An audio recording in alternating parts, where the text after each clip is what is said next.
निम्नलिखित आकृति में x का मान ज्ञात करना है। क्लास 8 प्रश्नावली 3.1। देखिए सब क्या है, बाह्य कोण है, तो बाह्य कोण क्या होता है, बाह्य कोणों के माप का योग बराबर होता है 360। ठीक, जितना जितना बाहर है उसको सबको क्या करेंगे, जोड़ेंगे। योग मतलब जोड़ होता है। तो देखिए 125 प्लस 125 प्लस x बराबर 360। और कुछ नहीं छूट रहा, नहीं छूट रहा। चलिए इसको क्या करेंगे, जोड़ देंगे। कितना होगा, 10 2 250 150 हो जाएगा। x बराबर 360, ये प्लस में है, इधर जाएगा तो माइनस में। x बराबर 360 माइनस 250, घटाएंगे। x बराबर कितना हो जाएगा हमारा, 110। ठीक, x का मान आ गया। फिर से दूसरा फिगर का हल यहाँ कर दे रहे हैं। ये भी क्या है, बाहर कोण जो होता है 360 होता है। देखिए तो कितना है, 70 है, x है। यहाँ पे देखिए अंदर वाला नहीं लेना है, अंदर 90 का बन रहा है तो बाहर भी 90 का बनेगा। क्यों, एक रेखा पर कितने का बनता है, 180 का। 180 का आधा करेंगे तो 90 प्लस 90 फिर से 60। फिर से देखिए यहाँ पे कितना कोण बन रहा है, देखिए एक ये रेखा है, इसमें 2 पार्ट हो रहा है, तो यहाँ पे भी 90 का बन रहा है। ठीक है, बराबर 360। इसको जोड़ेंगे, 9 9 18 18 13 हो जाएगा आपका। देखिए 90 और 90 180 80 और फिर से 70 और 60 13 और 18 जोड़ देंगे 8 2 10 11 के एक हाथ में लेक 1 2 3 300 क्या हो जाएगा हमारा, 310 प्लस x। ठीक, 360 है तो 60, अब इधर माइनस में इधर जाएगा तो इधर प्लस में इधर आएगा तो माइनस में, तो 360 माइनस 310 घटाएंगे कितना आ जाएगा हमारा, x बराबर हमारा आ जाएगा 50। ये क्या हो जाएगा आंसर। ठीक है दोस्तों, अब देखिए दूसरा कह रहा है एक समबाहुभुज के प्रत्येक भुजा, एक समबाहुभुज के प्रत्येक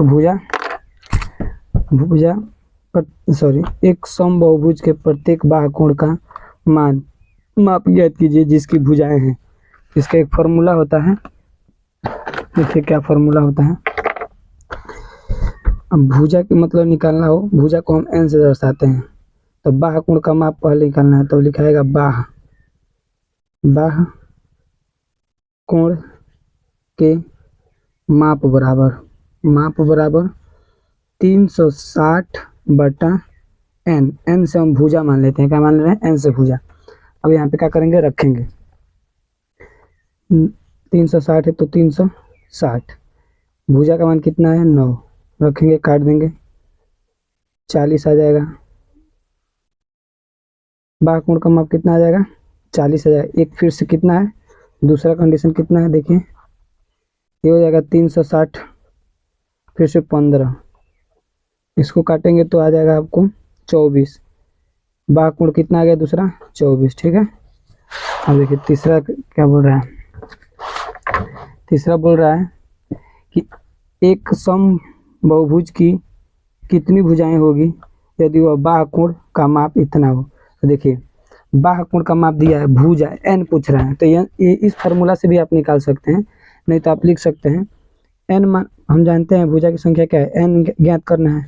अब 360 बटा होता है बाह्य कोण का माप, क्या होता है, बाह्य कोण का माप।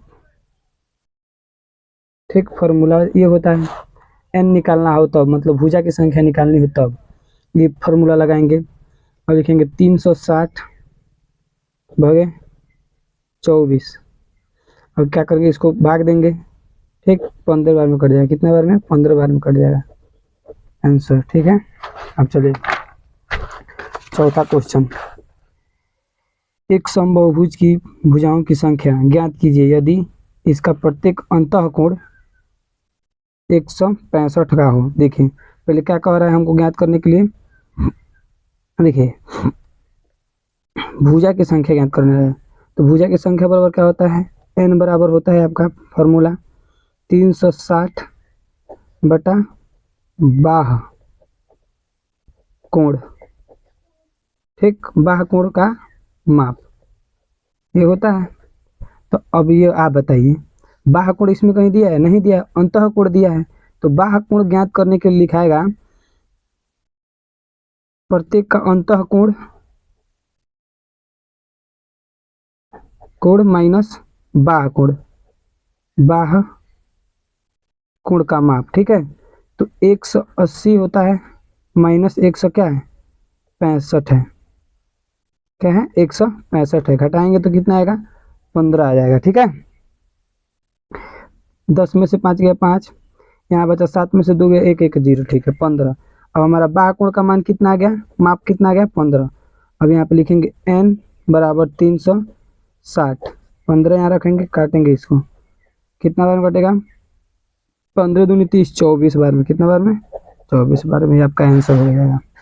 अब देखिए, क्या ऐसे समबहुभुज, क्या ऐसा समबहुभुज संभव है जिसके प्रत्येक बाह कोण का माप 22 अंश हो। देखिए समबहुभुज, देखिए समबहुभुज किसे कहते हैं, पहले देखिए समबहुभुज जो जिसकी भुजाएं समान हो, जिसके प्रत्येक कोण क्या हो समान हो। अब हम देते हैं बाह कोण का माप कितना दिया है हमारा 22 दे दिया है। एक नियम है इसमें, ये पहले नहीं है, अब क्यों नहीं है ये बता रहे हैं। जो 360 को मतलब 22 से भाग देने पर 360 पूर्ण रूप से विभाजित हो जाएगा तब तो है, क्यों, क्योंकि एक कोण का माप निकालने के पूर्ण रूप से भुजा का मान निकालने के लिए कम से कम भाग जाना चाहिए ना। तो टोटल होता है कितना 360, अब 22 से भाग देंगे तो ये पूर्ण रूप से नहीं कटेगा, तो ये इसलिए क्या है, यह संभव नहीं है। अब देखिए, क्या यह किसी समबहुभुज का अंतः कोण, क्या यह किसी समबहुभुज के अंतः कोण कहला सकता है। देखिए यह भी नहीं, क्यों नहीं यह भी बता दे रहे हैं। अंतः कोण कितना होता है 180, अब बाह्य कोण कितना दिया है हमारा 22, तो इसमें से क्या करेंगे 22 को 22 इंच का घटा देंगे, कितना हो जाएगा 8, ये हो जाएगा हमारा इसमें 7 7 5, इतना आ गया। अब ये अगर 360 को अगर काट देगा पूर्ण रूप से 360 विभाजित हो जाएगा इतना से, तब तो ये संभव है, वरना संभव तो नहीं है। तो आप खुद कर लीजिएगा, ये कभी भाग जा ही नहीं सकता है पूर्ण रूप से, ये इसलिए असंभव है, ठीक है। अब चलिए, किसी समबहुभुज में कम से कम कितने अंश का अंतः कोण संभव है। देखिए सबसे पहले जानिए समबहुभुज, देखिए समबहुभुज मतलब सभी भुजाएं क्या हो आपस में बराबर हो, रेखा भी क्या हो आपस में बराबर हो। अब हम जानते हैं कि ये पूरा कितना योग होता है इसका 180, कितनी भुजाएं हैं 3, भाग देंगे कितना आएगा 60, मतलब हमारा एक कोण का मान कितना आ गया 60, कितना आ गया 60। अब तीनों को जोड़ेंगे तभी 180 हमको मिल जाएगा, ठीक। तो हमें कम से कम कितना अंश का कोण बन सकता है, कम से कम 60 अंश का, कितना अंश का 60 अंश का कोण संभव है, क्या है संभव है, ठीक है। किसी समबहुभुज के में अधिक से अधिक कितने अंश का बाह्य कोण का है, तो हमारा जानते हैं कि बाह्य कोण बराबर क्या होता है, बाह्य कोण बराबर 180 होता है, ठीक। अब पहले से हम कितना निकाले एक कोण 60, तो यहाँ पे क्या रखेंगे 60 रखेंगे, घटाएंगे कितना आएगा 120, मतलब अधिक से अधिक कोण कितना हो जाएगा मेरा, अधिक से अधिक कोण कितना हो जाएगा 120 अंश, ठीक है दोस्तों।